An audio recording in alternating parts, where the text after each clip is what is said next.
Hello friends, welcome to my channel. आज આપણે બનાવીશું પોહાની ટિક્કી।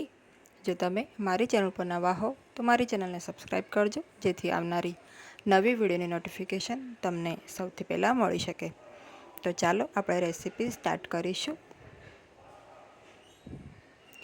સૌપ્રથમ આપણે આ રીતે પૌવા લેવાના છે। તો આપણે જે બટાકા પૌવા બનાવવા માટે યુઝ કરીએ છીએ એ પૌવા છે। મેં અહીંયા 3 કપ પૌવા લીધા છે। પૌવાને સારી રીતે 2-3 વખત ધોઈ લેવાના છે, જેથી ઉપર જે ધૂળ ગંદકી હોય એ બધી નીકળી જાય અને આપણે પૌવા એકદમ સરસ ચોખ્ખા થઈ જાય। ત્યારબાદ પાણી નિતારી લઈને એને અડધા કલાક માટે આપણે પલાળી રાખવાના છે। તો અડધો કલાક પૌવા પલળશે એટલે એકદમ સરસ થઈ જશે।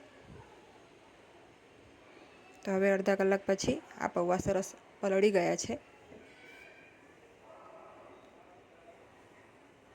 હવે આપણે આમાં થોડા મસાલા એડ કરીશું।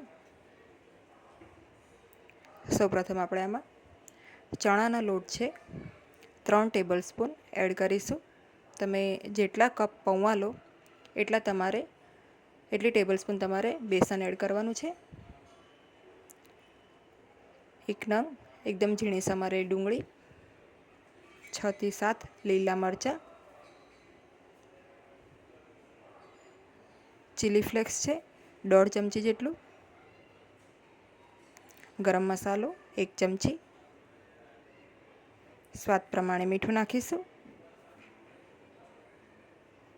કાળા મરીનો પાવડર છે 1/4 ટીસ્પૂન એટલે કે 5 ચમચી, લીંબુનો રસ છે 2 ચમચી જેટલો, સાથે ફ્રેશ ધાણા છે આપણા 1 કપ જેટલા। આ બધું આપણે સરખી રીતે મિક્સ કરી લઈશું। તો અહીંયા આ રીતે મિશ્રણ રેડી થઈ ગયું છે, તમે જોઈ શકો છો। હવે હાથમાં થોડું થોડું મિશ્રણ લઈને આપણે એની ટિક્કીઓ વાળવાની છે। તો જો તમને તમારું મિશ્રણ વધારે ડ્રાય લાગે તો થોડા 1 કે 2 ચમચી પાણીના છાંટા મારીને તમે આ રીતે ટિક્કી બનાવી શકો છો। થોડો પાણીવાળો હાથ લઈને આપણે ટિક્કી બનાવીશું તો ઇઝીલી ટિક્કી બની જશે। આ રીતે ગોળ બોલ બનાવીને થોડું એને ચપટું કરી દેવાનું, એટલે એને ટિક્કીનો શેપ આપી દેવાનો। તો બધી જ ટિક્કી હું રેડી કરી લઉં છું।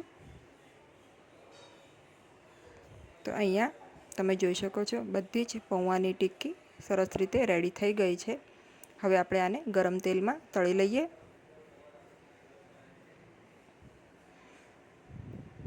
તો પહેલાં આપણે તેલને ગરમ કરી લઈશું। તેલ સરખું ગરમ થઈ જાય એટલે ગેસની ફ્લેમને આપણે મીડિયમ કરી દેવાની અને મીડિયમ ફ્લેમ ઉપર જ આપણે આ બધી ટિક્કીઓને તળવાની છે।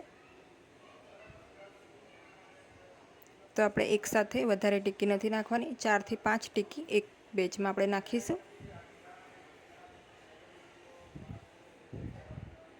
તો કઢાઈની સાઇઝ પ્રમાણે આપણે ટિક્કી એડ કરીશું।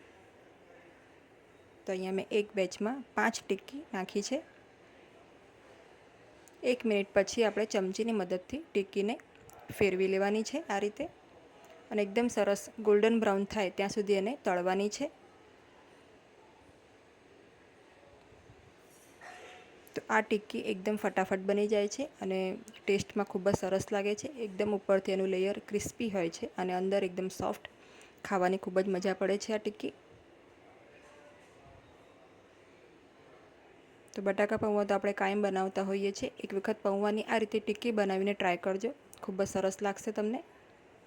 એક બેચ આ રીતે તળાઈ ગઈ છે। તો હવે મારી બધી ટિક્કીઓ આ રીતે તળાઈ ગઈ છે અને આપણે સર્વ કરી લઈશું। એકદમ ઉપરનું લેયર ક્રિસ્પી છે। તો આને તમે ગ્રીન ચટણી કે ટોમેટો કેચઅપ સાથે પણ સર્વ કરી શકો છો। અહીંયા મેં ટોમેટો કેચઅપનો ઉપયોગ કર્યો છે। તો રેડી છે ગરમા ગરમ પૌવાની ટિક્કીઓ, જેને તમે ગમે ત્યારે બનાવીને ગમે ત્યારે એન્જોય કરી શકો છો। તો જો તમને મારી આજની આ રેસીપી ગમી હોય તો વિડીયોને લાઇક અને શેર ચોક્કસ કરજો। તમારા કોઈ સજેશન હોય તે પણ જણાવજો અને મારી ચેનલને સબસ્ક્રાઈબ કરજો। Thanks for watching.